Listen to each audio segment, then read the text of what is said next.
siapa yang membiayai hidupmu? Kalau kamu kerjaannya duduk seperti ini saja, beribadah terus yang membiayai kamu makan tiap hari siapa? Qala akhi. Kemudian laki-laki itu menjawab, yang membiayai kehidupanku adalah saudaraku, wahai Nabi Isa. Lalu kemudian Nabi Isa berkata, ahuka akbar minka, saudaramu lebih banyak pahala ibadahnya daripada dirimu. Saudaramu yang membiayai kamu itu di mata Allah Subhanahu wa taala lebih saleh daripada dirimu. Kenapa? Yang pertama, saudara laki-laki tersebut bukan orang yang malas, dan Allah sangat cinta dengan orang yang tidak malas.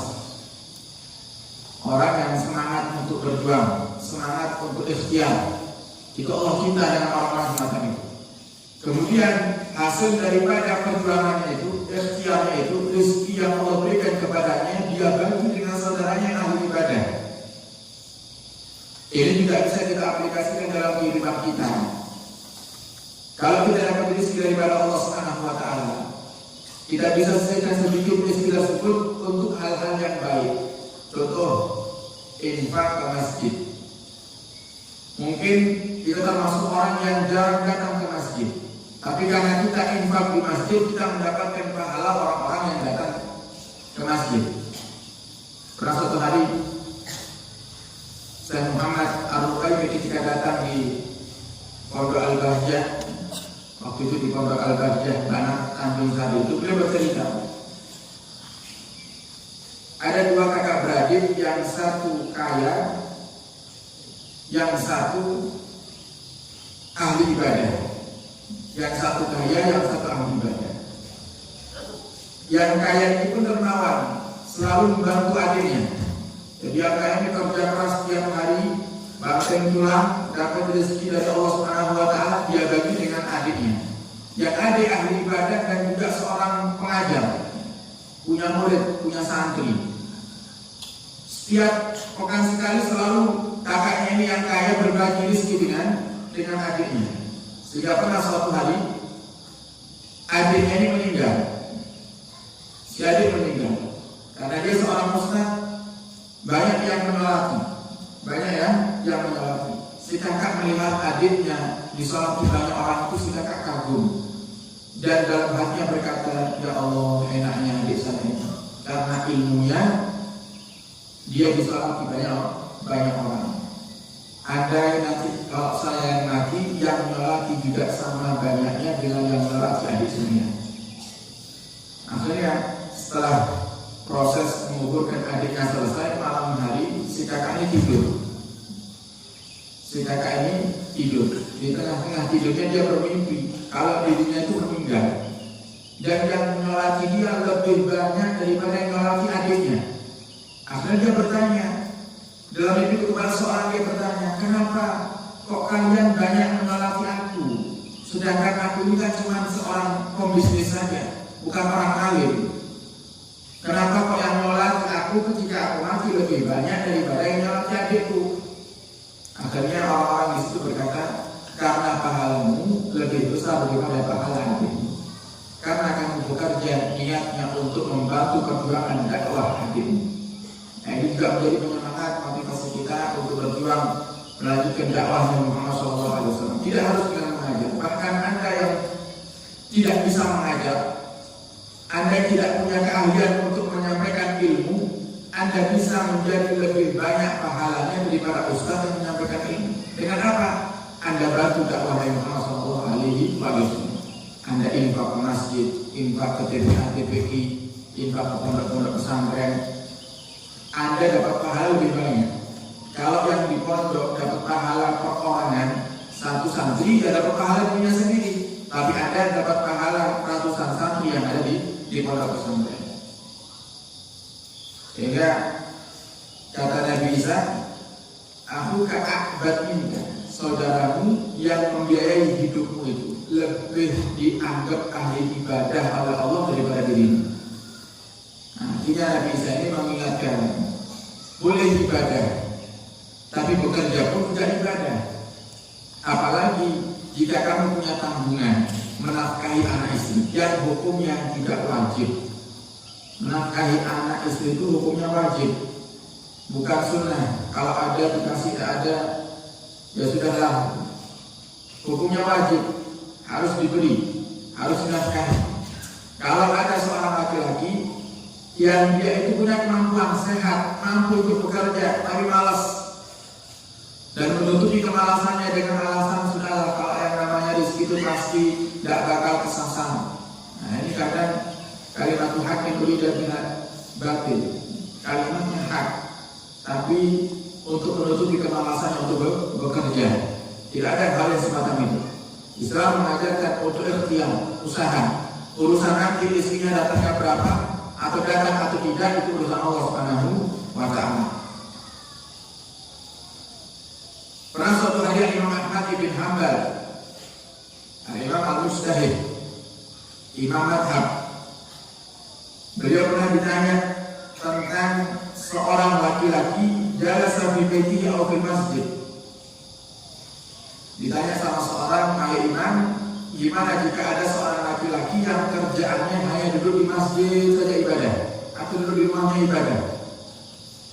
Wa qala la a'malu syai'an hatta yu'tiyani Allahu ta'ala rizqi. Dan laki-laki yang duduk di masjid saja ini dia berkata, aku tidak bekerja apapun. Aku hanya bertawakal kepada Allah yang datangkan rezeki untuk Allah Subhanahu wa Ta'ala. Tidak perlu aku kerja. Imam Ahmad ditanya seperti itu. Bagaimana pendapat tentang laki-laki yang semacam ini? Apa kata beliau? Hadza rajul jahilal ilma. Ini adalah laki-laki yang bodoh.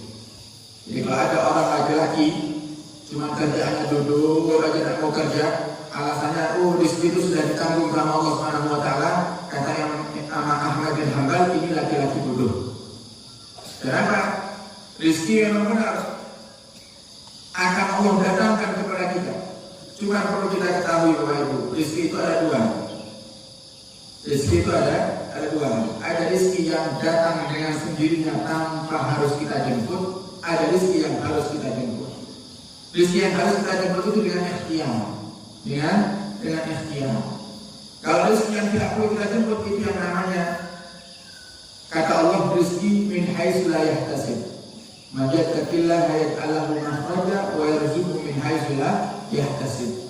Rezeki dari jalan yang tidak disangka-sangka. Tiba-tiba datang orang ke rumah kasih pisang. Nah, rezeki tidak sangka-sangka itu. Datang orang ke rumah ya, berbagi makanan, itu rezeki min haitsu la yahtasib. Tapi ada rezeki yang perlu dijemput. Bagaimana cara menjemputnya? Usaha dengan ikhtiar. Tapi masalahnya saya itu kalau keluar belum ada tujuan. Keluar aja dulu. Keluar usaha. Entah nanti di jalan Allah pertemukan dengan teman. Oh ternyata teman itu tanya, mau kemana kamu? Ya saya lagi keliling-keliling cari kerjaan. Oh sudah ikut saya butuh tenaga kerja. Allah yang ngatur. Urusan nanti kita keluar dapat kerjaan apa tidak itu urusan Allah. Yang penting kita usaha dulu. Makanya kalau pendidikan orang-orang dulu itu, kalau mereka punya putra-putra, termasuk para habaib dari Hadramaut, dari Yaman sana, kalau mereka punya putra-putra sudah menikah, mungkin sebelum menikah putranya belajar di pondok pesantren, setelah menikah, kok melihat putranya nganggur, tidak ngajar, suruh keluar mana? Keluar. Pokoknya keluar. Entah kemana, pokoknya kan keluar. Usaha. Mungkin nanti di luar ketemu sama teman, ternyata ada sesuatu yang bisa dikerjakan. Atau mungkin di luar nanti ketemu sama orang yang butuh pertolongan. Paling tidak kalau tidak dapat pekerjaan dia dapat pahala. Daripada nganggur di rumah tidur, duduk-duduk, tidak ada kerjaan. Mending ikhtiar. Saya sudah berikhtiar. Kadang saya sudah ikhtiar itu setiap hari. Sampai sebulan saya belum dapatkan pekerjaan. Sehingga saya kadang sumpah. Saya sumpah. Justru kesumpukan yang dengan rasakan ketika dengan mencari rezeki itu akan membuahkan ampunan daripada Allah Subhanahu wa Ta'ala.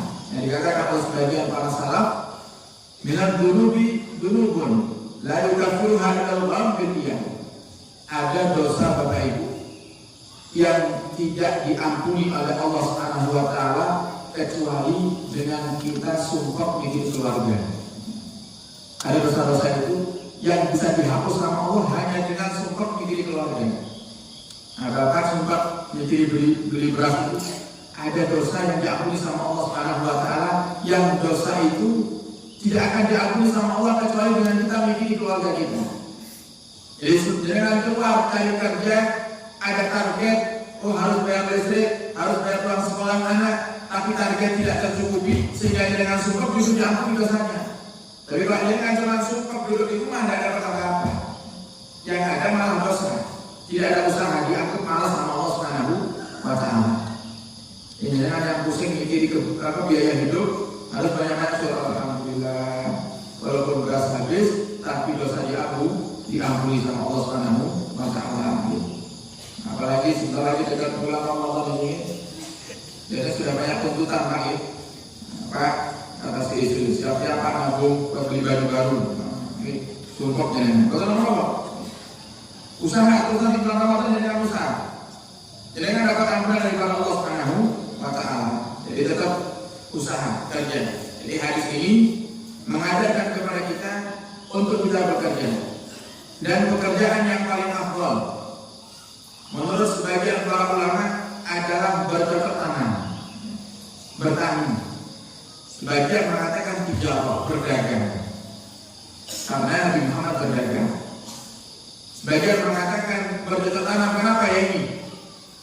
Yang mengatakan bahwasanya pekerjaan yang paling baik itu bercocok tanam, ini dalilnya. Hadis riwayat Sayyidina Jabir bin Abdullah, Rasulullah mengatakan tidaklah seorang muslim bercocok tanam illa kecuali hasilnya jika dimakan sama orang lain dia dapat pahala sedekah. Jadi dengan nanam beras, kemudian beras itu ketika sudah panen dengan jual ke toko, dibeli sama saya beli, bukan jenengan kasih ke saya, enggak, saya beli, jenengan dapat pahala sedekah, walaupun jenengan juga dapat keuntungan dari penjualan beras tersebut, tetap dicatat sama Allah sedekah. Nah ini enaknya bercocok tanam. Makanya sampai Nabi katakan, wa maksudnya kami mulahu sedekah. Jika kamu menanam padi atau menanam buah-buahan, kok ternyata buahmu, padimu dicuri sama orang, maka yang dicuri itu tidak kamu dapatkan pahala sedekah. Nah, dengan nanam buah jeruk kok ditolong 1 kilo untuk nanammu. Alhamdulillah hilang 1 kilo ya Allah. Sedekah. Ini Nabi Muhammad yang katakan, wala yurziquhu ahadun illa kana lahu shadaqah, dan yang juga dikurangi sama orang lain itu juga kamu dapatkan pahala sedekah.